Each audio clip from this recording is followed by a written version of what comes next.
One night at exactly 1:47 a.m., my phone buzzed with a text message from an unknown number. The message said only 5 words: "Don't go home tonight." At first, I thought it was a prank. I mean, who sends a message like that in the middle of the night? But then another message came. "Someone is waiting for you." My heart started beating faster. I had just finished a late shift at work and was about to drive home. My apartment was only 10 minutes away. But that message kept bothering me. Who sent it? And how did they know where I lived? I decided to reply. I typed, "Who is this?" For a whole minute, nothing happened. Then the phone buzzed again. "Trust me. Just stay in your car." Now I was really confused. I looked around the empty parking lot. There was no one there. The streetlights flickered slightly, and the whole place suddenly felt creepy. I thought about ignoring the message and just going home.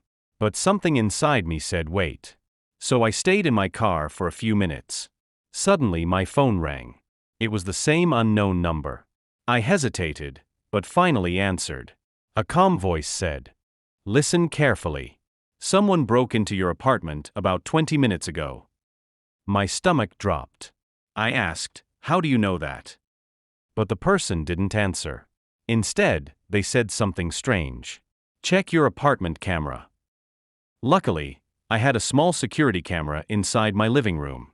My hands were shaking as I opened the app. And what I saw made my blood run cold. There was a man inside my apartment.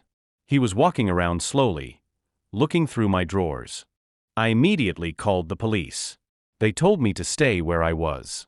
10 minutes later, officers arrived at my apartment building. They went inside. A few minutes later, they walked out with the man in handcuffs. He had been hiding in the hallway waiting for me to come home. The way, if you enjoy mysterious stories like this, make sure to subscribe to the channel so you don't miss the next one. Trust me, the next story is even crazier. After everything was over, I kept thinking about one thing. Who sent that warning text? The police traced the number. It belonged to a man who lived 2 floors above me.